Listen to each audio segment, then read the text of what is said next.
বাংলার মাটিতে ছড়িয়ে থাকা বহু অলৌকিক কাহিনীর মধ্যে একটি হল হযরত শাহ সুলতান কমরউদ্দিন রুমির গল্প। তুরস্ক থেকে আসা এই সুফি সাধকের জীবন কেবল ইতিহাস নয়, বরং এক রহস্যময় উপাখ্যান। তার অলৌকিক শক্তি ও ইসলাম প্রচারের বিস্ময়কর কাহিনী আজও লোকমুখে বহমান। আজ আমরা জানব তার জীবন, তার মাজার এবং সেই সব অলৌকিক ঘটনার গল্প। আমরা আজ এসেছি হযরত শাহ সুলতান কমরউদ্দিন রুমির মাজারে। এই স্থানটি একটি ঐতিহাসিক আধ্যাত্মিক স্থান। আমরা আজকে জানার চেষ্টা করব শত শত বছর ধরে কেন এইখানে মানুষ আসে, কি বিশ্বাস থেকে আসে, কে ছিলেন এই আধ্যাত্মিক সুফি সাধক।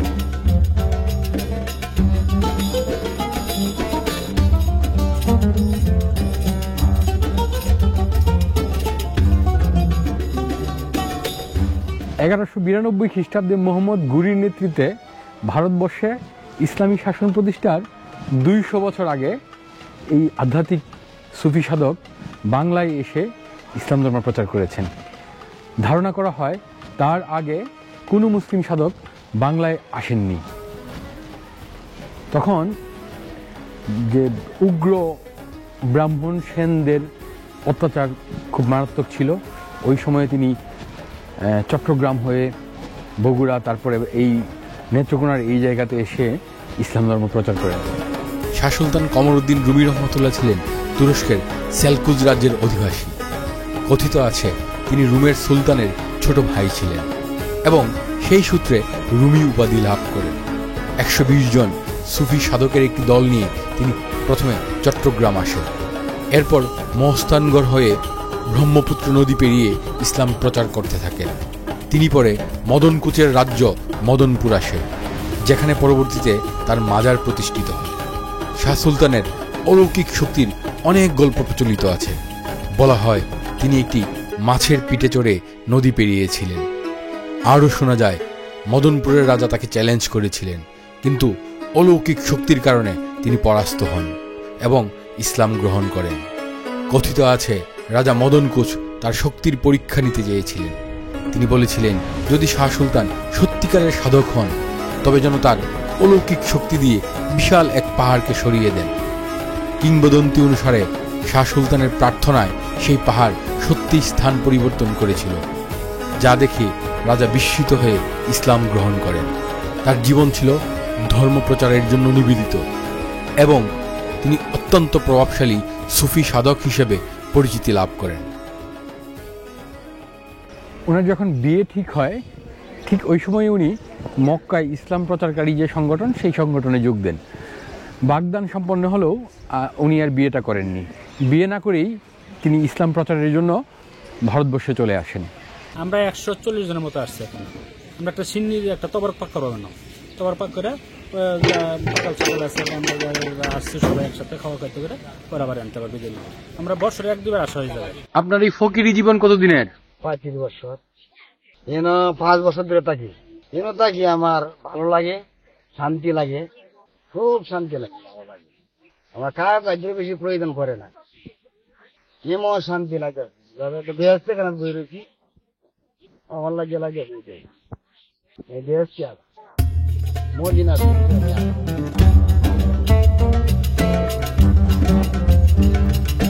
এইখানে যে মানুষজন টাকা পয়সা মানত করে, সেগুলা কোথায় যায়? সেগুলা এখানকার যে খাদেম পরিবাররা আছে, খাদেম পরিবার বলতে হযরত শাহ সুলতানের সফর সঙ্গী যারা ছিলেন, তাদের যে পরিবার বর্গ আছে, সেটা শুরুতে 10 পরিবার ছিল, এখন সেটা বেড়ে 200-এর মতো পরিবার আছে। বছরবারি তারা ভাগাভাগি করে একটা অংশ নেন, বাকি অংশ মাজার উন্নয়নে ব্যয় হয়, মসজিদে, এতিমখানায় ব্যয় হয়। মুঘল আমলে 1085 হিজরিতে বাংলার সুবেদার শাহ সুজা এই মাজার অনুকূলে সনদ প্রদান করেন, যা থেকে জানা যায় শাহ সুলতান কমরউদ্দিন রুমি রহমতুল্লাহ 445 হিজরিতে মদনপুরে আগমন করেন। এখানে তিনি তার অনুসারীদের নিয়ে ইসলাম প্রচার করেন এবং বহু মানুষ তার দ্বারা প্রভাবিত হয়ে ইসলাম গ্রহণ করেন। মাজারটি শুধু ধর্মীয় নয়, ঐতিহাসিকভাবেও গুরুত্বপূর্ণ নিদর্শন। শাহ সুলতান রুমি শুধু অলৌকিক ক্ষমতার জন্য স্মরণীয় নন, তিনি ইসলামের মহান আদর্শ প্রচার করেছেন। তার শিক্ষা ছিল মানবতা, প্রেম ও সত্যের পথে চলার আহ্বান। তার দেখানো পথে আজও বহু মানুষ অনুপ্রাণিত হন। তার দরগা শরীফের খাদেমগণ আজও সেই ঐতিহ্য ধরে রেখেছেন। আমার আধা সেকেন্ডের টাইম নেই, আমি 10 বার দেখি আমার দমটা যে সময় যাইব, এই সময় যদি ওনা যদি এই দেহে তে আমার চলবে শান্তি। শান্তির অভাব নাই।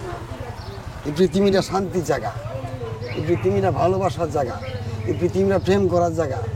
প্রেম করতে হবে হযরত মুহাম্মদ মুস্তাফা নবী সাল্লাল্লাহু আলাইহি ওয়াসাল্লামের রওজা মদিনার সাথে কালেকশন রাখতে হবে, নাইলে ঈদের বড় আসার কোনো প্রয়োজন পড়ে না। মায়ের পিঠ না খাওয়ার পরে, যত তুফান খাওয়ার পরে আমি এদিকে এসেছি।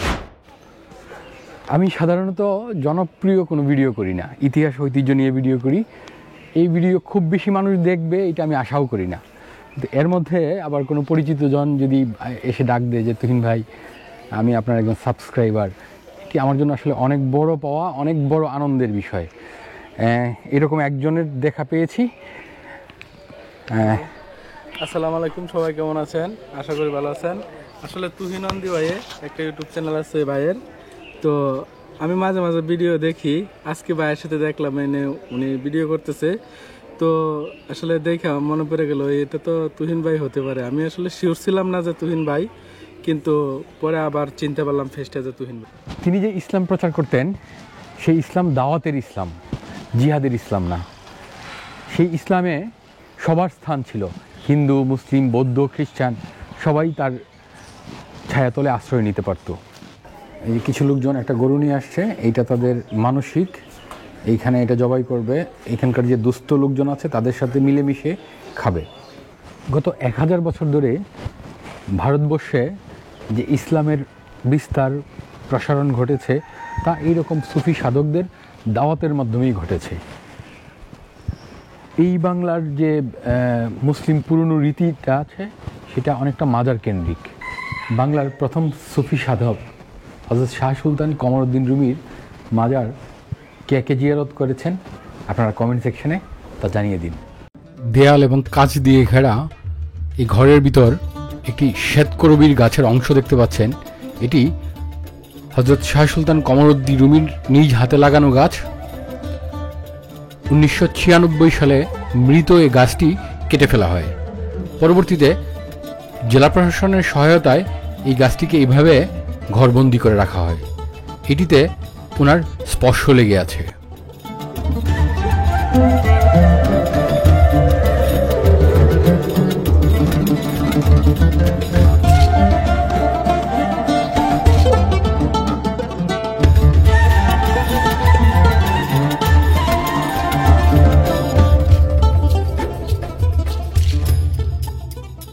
প্রতি বৃহস্পতিবার সন্ধ্যার পরে এখানে গানের আসর বসে। গত 2-3 বছর যাবৎ এইখানে নারীদের গানের উপরে নিষেধাজ্ঞা দেওয়া হয়েছে, অর্থাৎ এখানে শুধুমাত্র পুরুষরাই গান করতে পারবে, নারীরা কোনো প্রকার গানে অংশগ্রহণ করতে পারবে না। এটি অবশ্য উরসের ক্ষেত্রে প্রযোজ্য না, উরসের সময় নারী পুরুষ সবাই গান করতে পারে। এছাড়া সারা বছর নারীরা এইখানে গান করতে পারে না এবং মাজারের ভেতরেও নারীরা প্রবেশ করতে পারে না। ভারতীয় উপমহাদেশে আউলিয়াদের যে শত শত মাজার আছে সেই মাজারগুলোতে শুধুমাত্র ইসলাম ধর্মের লোকেরাই আসে না, এখানে হিন্দু, খ্রিস্টান, বৌদ্ধ সব ধর্মের লোকজনই আসে।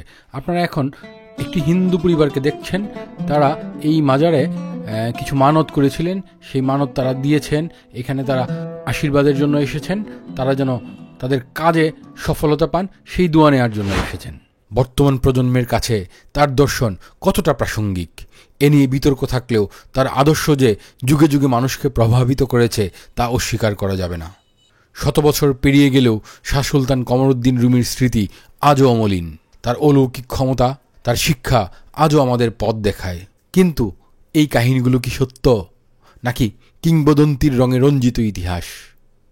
আপনি কি বিশ্বাস করেন এই ঘটনাগুলো, নাকি ইতিহাসের পিছনে লুকিয়ে আছে অন্য কোনো সত্য? হযরত শাহ সুলতান কমরউদ্দিন রুমির মাজার থেকে আজকের মতো বিদায় নিচ্ছি। সবার জন্য অনেক অনেক শুভকামনা।